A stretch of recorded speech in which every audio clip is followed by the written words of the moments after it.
पण या सगळ्या क्रांतीची सुरुवात जय भीम पासून झाली होती आणि या क्रांतीची अखेर सुद्धा जय भीमनेच होईल.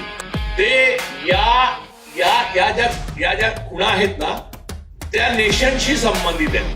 वापरणारं स्टेट जे आहे ना ते माणसांविरुद्ध एकतर्फी वॉर करतंय, म्हणजे युद्ध करतंय. आपलं ज्यांच्याशी युद्ध आहे ते हे नाहीये सरकार, म्हणजे आपला देश नाहीये. आपला देश जर वाचवायचा असेल तर मिळेल त्या व्यासपीठावर तुम्ही लढलं पाहिजे आणि जमलं तर त्यांच्याच व्यासपीठावर लढलं तर सोपं होईल. कारण कसं आहे, आपल्या घरात घाण कशाला करा, त्यांच्याच घरात जाऊन जर तुम्ही तिथे काहीतरी युद्ध खेळला तर बरं होईल ना.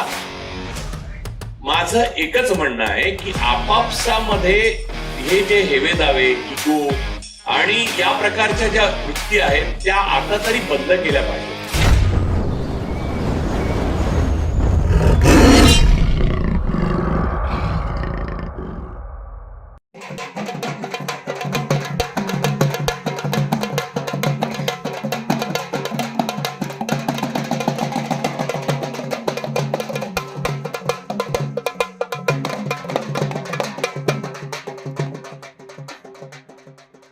वर्तमानात आपल्या तत्वांशी प्रामाणिक राहून भविष्याला आपली दखल घेण्यास भाग पाडतील अशा मोजक्या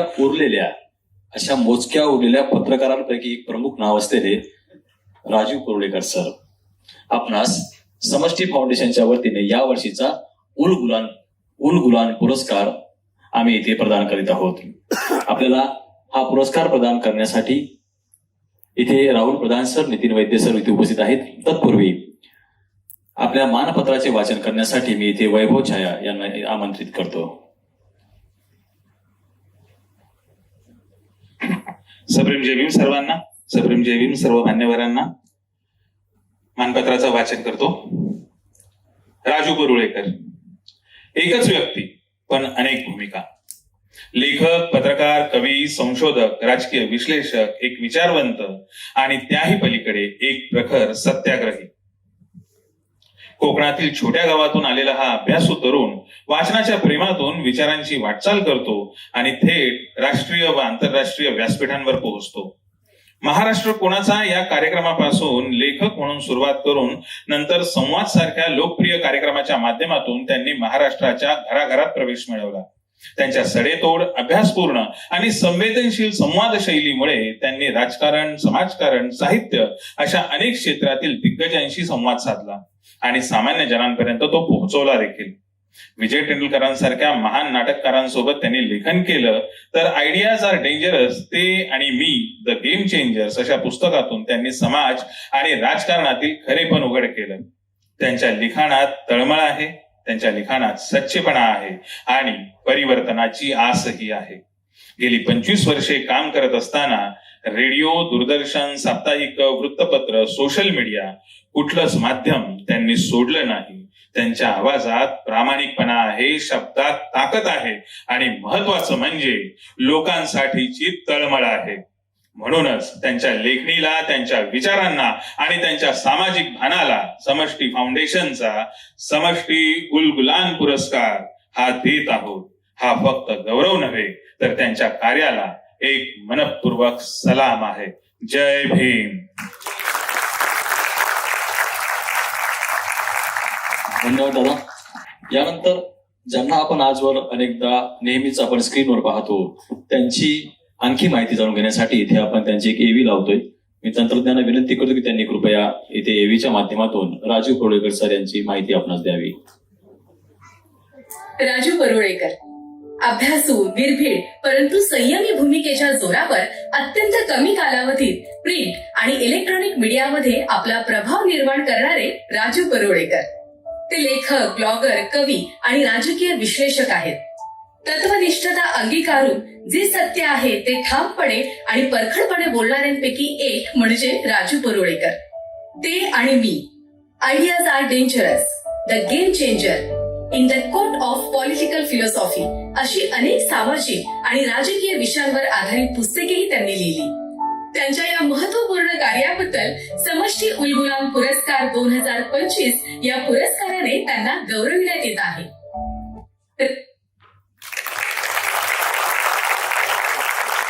एकदा जोरदार टाळ्या होऊन जाऊ द्यात. राजू कोळेकर सर हे म्हणजे आजच्या या वर्तमानामध्ये तुम्ही आमच्या आशास्थान आहात. आपणास उलगुलान पुरस्कार प्रदान करताना समष्टी फाउंडेशनला अत्यानंद होत आहे. पुरस्कारामध्ये आपणास 10,000 रुपये रोख, जागृतीचे प्रतीक, फुले पगडी आणि सन्मानपत्र प्रदान करण्यात येईल. यासाठी मी आयुष्यमान राहुल प्रधान आणि नितीन वैद्य सर यांना विनंती करतो की त्यांनी राजू कोळेकर सर यांना या वर्षीचा उलगुलान पुरस्कार प्रदान करावा. पुरस्कारासोबतच आपणास सुप्रसिद्ध कलावंत आनंद भंडारे यांच्याकडून बाबासाहेबांच्या फोटोची सुद्धा भेट सोबत देण्यात येत आहे.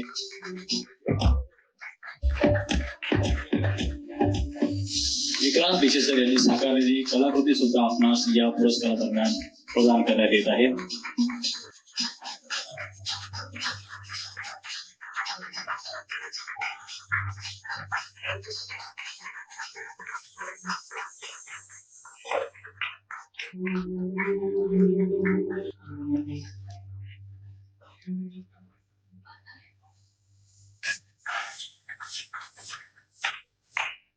एकदा जोरदार काय होत जाऊ द्या सरांसाठी. मानपत्र, सन्मान चिन्ह. विक्रांत देशे यांनी साकारलेली कलाकृती म्हणजे सौरेश आणि आलोक आपल्या सोबत आपल्यासाठी घेऊन आणले आहेत.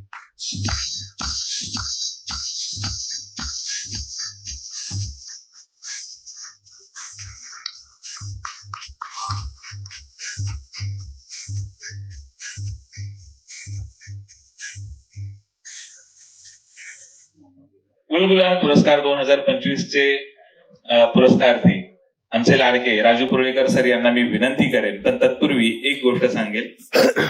आज आमच्यासारखी जी काही मुलं आहेत, उभी आहेत, विचार कसा करावा आणि ठामपणे आपला विचार कसा मांडावा हे संवाद पासून आम्ही पाहत आलेलो आहोत. रोज सकाळी 8 वाजले की माझे मामा ETV मराठी लावून बसायचे. आता ते चॅनल नाहीये.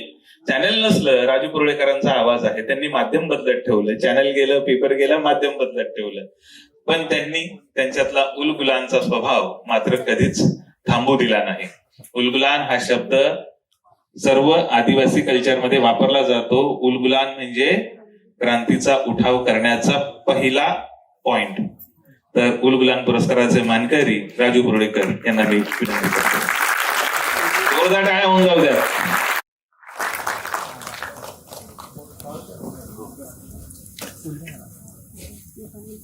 नमस्कार, जय भीम. रात्र खूप झाली आहे. खरं तर रात्री बोलण्याचा सराव आता करायला हवा आपल्याला. मगाशी दिशाचे आई आणि दिशा बोलत होतो आम्ही. एक बोलणं असं झालं की दिशा आता जे तुरुंग व्यवस्थेवर बोलली. तर आता 2 तुरुंग झालेले आहेत. एक ज्याच्यावर दिशाने काम केलं ते, आणि त्यातनं बाहेर आल्यावर जो आहे तो आता त्याच्यात आपण उभे आहोत. मगाशी इथे उपस्थित असलेल्या सर्वांना पहिल्यांदा मी खूप आभारी आहे. स्वप्नील, प्रसाद, बाबूजी, दिशा, राहुल प्रधान हे सगळे म्हणजे जवळचीच माणसं आहेत. नितीन वैद्य, वैभव छाया. मला एक गोष्ट बाबूजींचं भाषण ऐकताना सतत लागली. म्हणजे मी भूषण गवई जे महान देशाचे चीफ जस्टिस होणार आहेत त्यांना मी पण थोडा ओळखतो. 2दा-3दा भेटलो पण आहे. माणूस सायकल विसरतो चालवायला, ही गोष्ट माझ्या डोक्यात बसली. आणि मी इतका वेळ म्हणजे दिशा बोलत होती त्या दिशाचं मी सगळं कंटेंट ऐकून डोक्यात साठवलं आणि मी त्याच्यावर नंतर विचार करेन. पण माझ्या डोक्यात सायमल्टेनियसली जर कोणती गोष्ट चालू होती तर आपण काय सायकल चालवायला शिकलो ते विसरलो. हे पक्क माझ्या लक्षात आलं की हे इतकं सुंदर रूपक आहे की एक प्रोग्रेसिव्ह, एक पुरोगामी देश प्रतिगामी होतो हे आपल्या डोळ्यासमोर घडलं. म्हणजे असं होऊच शकत नाही असं 11 वर्षापूर्वी मी म्हटलं असतं, नितीननेही म्हटलं असतं. किंबहुना जात ही या समाजात असली, धर्म या समाजात असला आणि छुपेपणाने सगळ्या गोष्टी करत असले तरी सुद्धा त्याला बोलण्याला सार्वजनिक ठिकाणी प्रतिष्ठा नव्हती. म्हणजे आम्ही मित्र बसलेलो असू आणि असं कोणी बोललं तर आम्हाला त्या माणसावर बहिष्कार टाकायचं हे माहिती होतं. आता या गोष्टीला प्रतिष्ठा निर्माण झाली. म्हणजे मगाशी हर्षवर्धन सपकाळजी आले होते, ते म्हणाले की माजी खासदार आणि तो सुद्धा सत्ताधारी पक्षाचा, तो मंदिरात गेला. एकतर तो मंदिरात का गेला ते मला माहित नाही, पण तो मंदिरात गेला तर त्याला सोवळं नाही आणि जाणवं नाही म्हणून परत पाठवला. पण त्याने मंदिरात जाण्या अगोदर एकदा आपल्या राष्ट्रपती द्रौपदी मुर्मूनं पाहिलं असतं तर त्याला कळलं असतं की त्या किती बाहेर उभ्या राहतात. ज्या पद्धतीने, अशा पद्धतीने 12 वर्षापूर्वी वगैरे कोणी विचार केला असता, असं सांगितलं असतं तर आपण विश्वास नसता ठेवला. म्हणजे छुप्या पद्धतीने सगळं चालू होतं. म्हणजे मी सातत्यपूर्ण लिखाण आणि बोलण्यातनं आणि ज्या ज्या माध्यमातनं मी काम केलेलं आहे तेव्हा मी हे पाहिलेलं आहे. आणि नितीनने अतिशय योग्य सांगितलं की आम्ही प्रिव्हिलेज माणसं आहोत खरं तर. म्हणजे ज्या माध्यमांमध्ये मी मागच्या वेळेला एकदा भाषणामध्ये माझ्याबरोबर वैभव छाया माझ्या मागेच उभा होता, म्हणजे तो नेहमीच माझ्या मागे उभा असतो, तर त्याच्याबद्दल मी असं म्हटलं होतं की त्याला जर प्रिव्हिलेज क्लासमधनं तो येतो तर तो कित्येक वेळा कित्येक आस्थापनांचा संपादक झालेला असता आतापर्यंत. इतकं पोटेन्शियल असलेला तो मनुष्य आहे. पण केवळ तो एका विशिष्ट प्रवर्गात नाही, तो त्यामुळे त्याला काही संधी मिळत नाही. मी मागच्या वेळेला म्हणजे खूप काळानंतर म्हटलं, परंतु हे छुप होतं, आता उघड झालं. आणि ते इतकं उघड झालं की मला असं म्हणजे हे इतकं म्हणजे मला तुम्ही बाबूजी बोलत होता त्याच्यानंतर हसू येणं मला बंद आलं. म्हणजे मला हसू येत होतं पण मला त्रास व्हायला लागला की माणसं सायकल चालायला विसरलं. मी भूषण गवईंबद्दल मी तुम्हाला एक माझाच किस्सा सांगतो. म्हणजे आता मुद्दा आपण तिथपर्यंतच आलो आहोत, तर नंतर ज्युडिशरीवर पण येऊ. म्हणजे दिशाने बोलल्या तर पुढे नेण्याचा मी थोडक्यात बोलतो, फार वेळ घेणार नाही. सगळ्यांनाच भूका लागतं त्याची मला कल्पना आहे. तर मुद्दा हा की भूषण गवईंना मी एकदा इथे सेंट रेजिस मध्ये एक लिगल कॉन्फरन्स होती, त्याला भेटलो होतो. तेव्हा ते सुप्रीम कोर्टात जज झालेले ऑलरेडी. तर मी तेव्हा रमण्णा चीफ जस्टिस होते, तर मी त्या रमण्णांना भेटलो, म्हणजे भूषण गवईंना भेटलो. भूषण गवईंना पाहिलं, अरे मी म्हटलं सर मी दिल्लीत वगैरे आलो तर कधी भेटा. अरे मराठी माणूस मराठी माणसाला ओळखणार नाही तर कुठे काय, असं बोलले मला. पण मी आता बाबूजींची कथा ऐकल्यावर मी म्हटलं की मराठी विसरले तर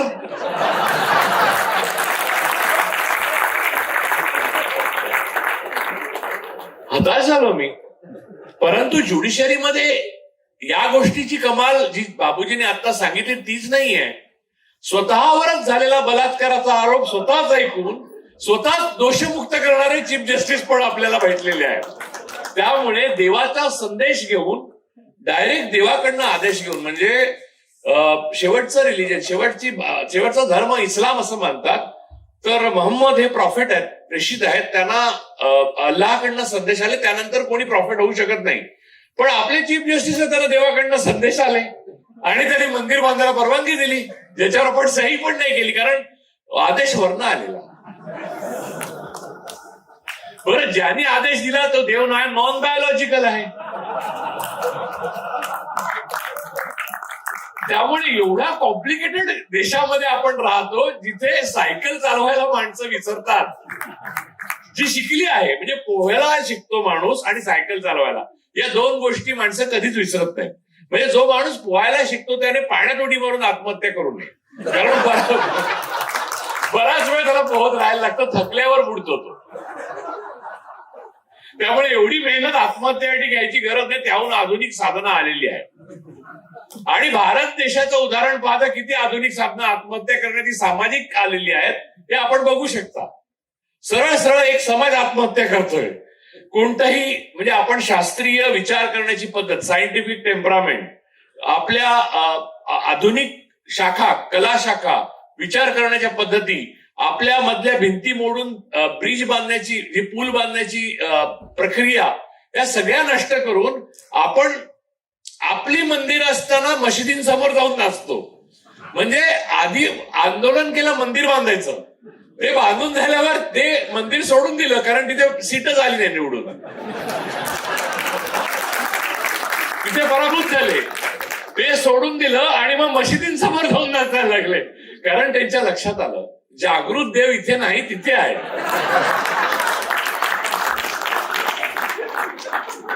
आता मगाशी राहुल जेव्हा सांगत होता फडणवीसांची हकीकत, की सोमनाथ सूर्यवंशीची जी हत्या आली कोठडीमध्ये, त्याच्यावर ते हाऊसमध्ये असं म्हणाले की त्याला हार्ट अटॅक आलाही असेल, आपल्याला काय माहित. शेवटी मनुष्य गेल्यावर अनेक कारणांनी तो जातो, पण शेवटी हार्ट अटॅक येतो त्याला. त्यामुळे मेरे मन को भाया मैंने कुत्ता काट के खाया या लेवलला राज्य करतायत. आणि या प्रकारचं राज्य आपण म्हणजे मला अनेकदा असं वाटतं की माणसं केवळ डावीकडनं जायला लागतं आणि उजवीकडनं गेलं तर प्रॉब्लेम होतो किंवा पकडतात असं कोणीतरी पूर्वी सांगितलंय म्हणून डावीकडनं चालत राहतात. आणि कायदा आणि सुव्यवस्था आपल्याकडे आहे, अन्यथा आपण अनर्कीत पोचलेलो आहोत. आपण एका अराजकात पोचलेलो आहोत जिथे माणसं आपल्याला जी संस्कृती, सभ्यता आणि चांगुलपणा, मानवता, माणसात भेद नाही हे सगळं शिकवण्याचा प्रयत्न काही महापुरुष करत होते, ज्यामध्ये महात्मा फुले, डॉक्टर बाबासाहेब आंबेडकर, राजर्षी शाहू महाराज, गाडगे महाराज, अनेक म्हणजे मी अनेक पुन्हा हे सांगतो. तर ह्या सगळ्या माणसांनी जे शिकवण्याचा प्रयत्न केला ते अंडू करणं म्हणजे ते पुसून टाकण्याकरता जी झटापट चाललेली आहे, जी प्रयत्न चाललेले आहेत, म्हणजे मला एक कळत नाही की आता महात्मा फुल्यांवर चित्रपट येऊ पाहतोय, त्याच्यावर कालच म्हणजे आता एवढा गदारोळ झाला, मी स्वतःही बोललोय. आणि या विषयावर सर्वसाधारणपणे कोणी कमर्शियल व्हेंचर करत नाही, पण नितीन वैद्य हा हाडाचा कार्यकर्ता असल्यामुळे ज्यात पैसे नाहीत त्यात काम करून दाखवायचं याची त्याला फार हौस आहे. तर ज्यात प्रॉफिट नाही असंच काम आपण केलं पाहिजे हे त्याला लहानपणापासून त्याच्या मनावर बिंबलेलं आहे. त्यामुळे तो आपल्या कंपनीतर्फे असे प्रोजेक्ट करतो. तर ते त्याने केले. आणि आता जे दिग्दर्शक आहेत त्याचे महात्मा ते सतत सांगतात किधर है मेरे को प्रॉफिट, किधर है मेरे को प्रॉफिट. अरे तो त्यांना एवढे व्हल्नरेबल बनवले, मला वाटतं रोज दम देत असणार वरनं अमित भाई की वो फुले का देखा, वो ऐसा आएगा तो मैं देखेगा. तर तो बिचारा माणसाला जगण्याला काहीशे दिवस उरल्यासारखा जगतोय तो इतकी भीती निर्माण करून, एवढा भीतीदायक समाज निर्माण करून आपण ह्या समाजात राहतोय. तर हे दुसरं जेल नाहीये का? आणि दुसरं असं की जाती व्यवस्थेच्या बाबतीत ती जेलमधलं म्हणाली, तर आपल्या समाजात आता जाती व्यवस्थेचं काय परिस्थिती आहे? ओपनली आता जाणवी दाखवायला लागलेत लोक. ओपनली आपण पंडित असल्याचं गाडीच्या मागे लावून फिरतायत. आणि मुस्लिम आणि दलित आणि ट्राईब्स म्हणजे जे नोमॅडिक ट्राईब्स आहेत किंवा शेड्यूल ट्राईब्स जे आहेत त्यांना जगण्याचा अधिकार नाही असा हायपोथेसिस असलेली एक संस्कृती आपण उभी केली आता 11 वर्षात. आणि या गोष्टीला पंतप्रधान, राष्ट्रपती, एक्झिक्युटिव्ह सगळे, ज्युडिशरी सगळ्यांनी पाठिंबा देण्यासारखंच आहे.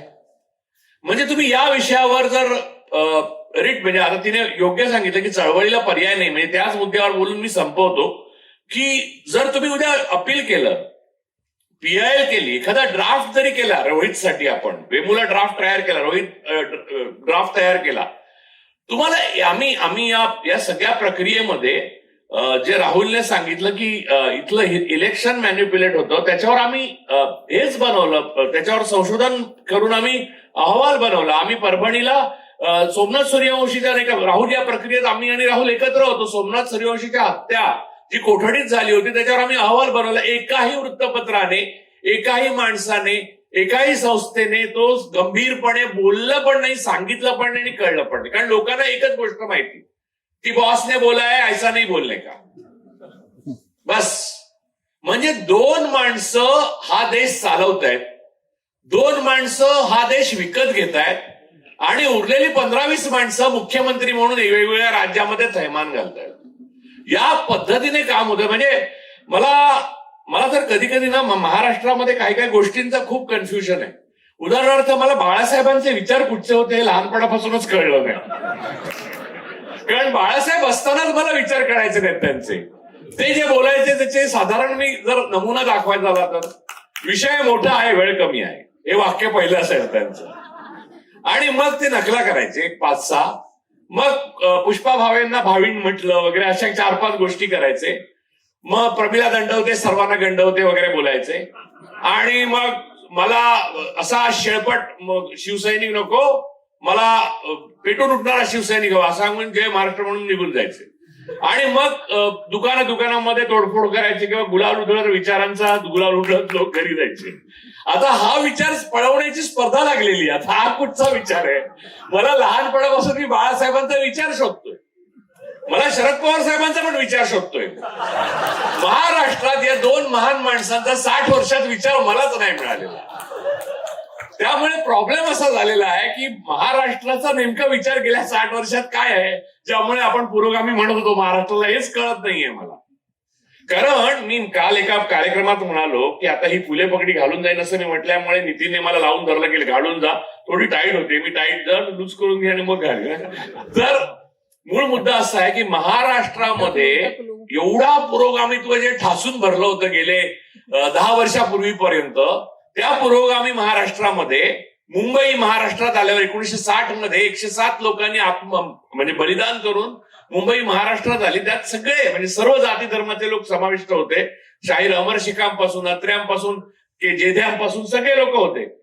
समस्या ही आहे की ते आल्यावर मुंबईमध्ये पवारांच्या आशीर्वादाने जमीन देऊन स्मारक सावरकरांचं उभं राहिलं, ना डॉक्टर आंबेडकरांचं उभं राहिलं, ना राजर्षी शाहू महाराजांचं उभं राहिलं, ना छत्रपती शिवाजी महाराजांचं उभं राहिलं, ना महात्मा फुल्यांचं उभं राहिलं.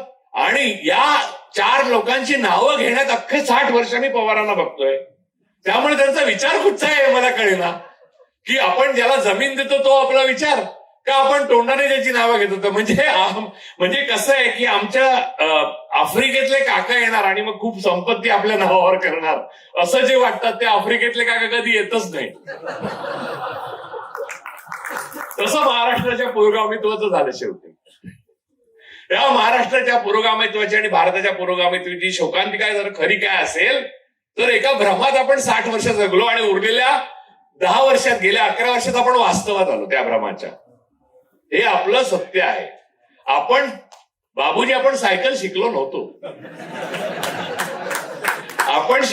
आपण फक्त गुडघे फोडून घेतले आणि एक दिवशी बंद केली सायकल शिकायची आणि सांगितलं की सायकल शिकलो होतो पण विसरलो. इथे संपतो आपला प्रवास. आपण स्वातंत्र्य चळवळीनंतर कोणत्याही प्रकारच्या वैचारिक क्रांती आणि वैचारिक संघर्षाला नकार दिलेला एक अत्यंत स्टेटस को मेंटेन करणारा समाज आहोत. आणि आपली लोकसंख्या एवढी प्रचंड आहे की ती एक माणूस परत भेटत नाही, त्यामुळे प्रत्येकाकडे खोटं बोलता येतं.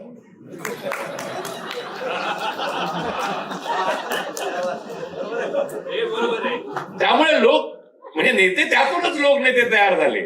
आपल्या देशात इतके असंख्य लोकनेते नंतर ग्रामसिंह तयार कसे झाले? कारण प्रत्येक निवडणुकीत भाषणाला नवीन पिढी समोर की बाळासाहेबांचा तेजस्वीपणा हा मागच्या पिढीला माहित आहे, तो तुरुंगात गेला, तर तो आता नवीन आलेला त्याला काय साहेब बोलतात तो आतमध्ये. तर मग माणसांची कमी नाही. आपल्या देशामध्ये माणसं एवढी वाढली पण विचार अतिशय पातळ होत गेले आणि तो पेटवण्याकरता, त्या प्रकारचं मशागत करण्याकरता, त्या प्रकारचं बौद्धिक क्रांती करण्याकरता माणसं आपल्याकडे कमी कमी होत गेलेली दिसतात. आणि जी थोडी माणसं होती त्यातली अर्धी हिपोक्रॅट होती. म्हणजे कम्युनिस्ट पार्टीला 70 वर्ष लागली की आपल्या पॉलिट ब्युरोमध्ये ब्राह्मण सोडून कोणतरी असलं पाहिजे बाबा असं वाटलं त्यांना. इथे शरद पाटील तळमळीने लिहित होते की जात व्यवस्था बघा, जात व्यवस्था, मार्क्सवाद जात व्यवस्थेखेरीज काही अर्थ नाही बघणं. तरी सुद्धा पॉलिट ब्युरोमध्ये 70 वर्षानंतर नॉन ब्राह्मीण आला. तीच अवस्था ज्युडिशरीची आज. बरं, ज्युडिशरीला खायला टापल्या पॉलिटिकल लिडर्स आणि ब्राह्मणिझम म्हणजे RSS की ते बघतायत कोणत्या पद्धतीने कलसियम नष्ट करून आपल्या हातात अपॉइंटच साहेब नॉन बायोलॉजिकल साहेब करतील.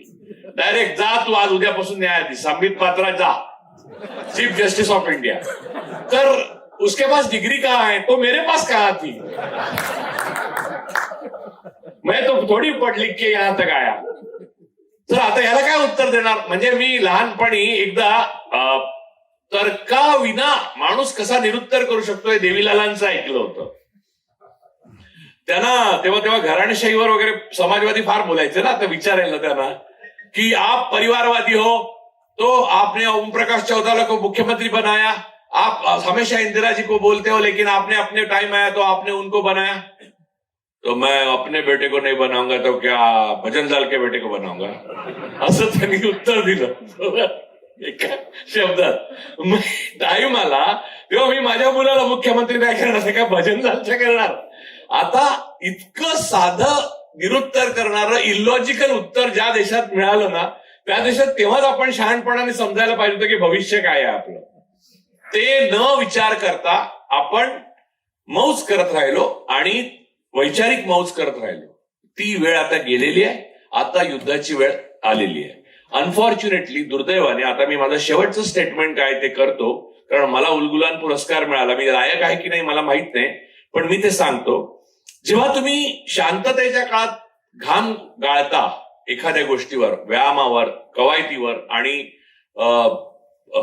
पूर्वतयारीवर, तेव्हा युद्धात तुम्हाला रक्त कमी गाळावं लागतं.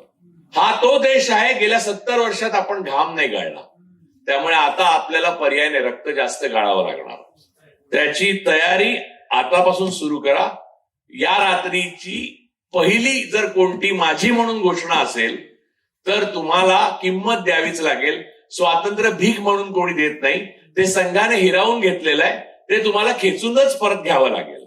आणि तो स्वातंत्र्य लढा ब्रिटिशांबरोबरच्या स्वातंत्र्य लढ्याहून गंभीर आणि जोरदार असणार आहे. आणि यामध्ये सगळ्यात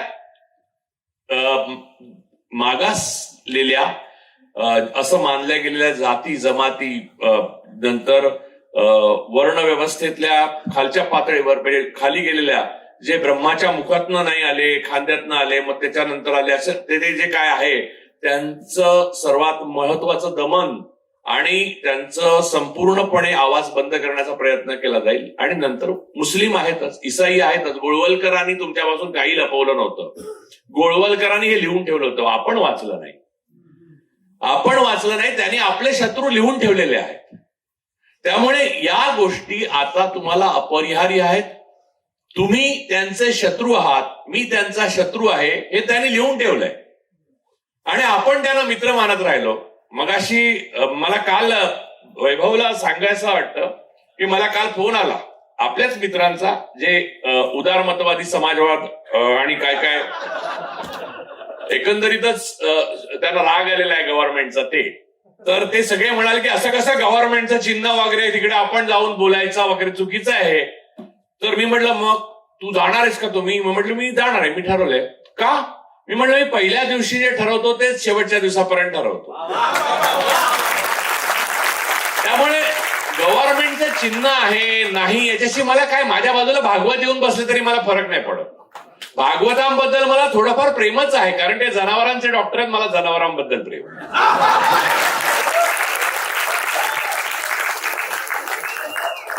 तर मुद्दा असा आहे की मी इथे आलो आणि हे जे काही इथे आपण सगळं बोलतोय आणि 2 दिवस करतात वैभव पासून सगळे राबले, ते या ज्या खुणा आहेत ना त्या नेशनशी संबंधित आहेत. वापरणारं स्टेट जे आहे ना ते माणसांविरुद्ध एकतर्फी वॉर करतंय, म्हणजे युद्ध करतंय.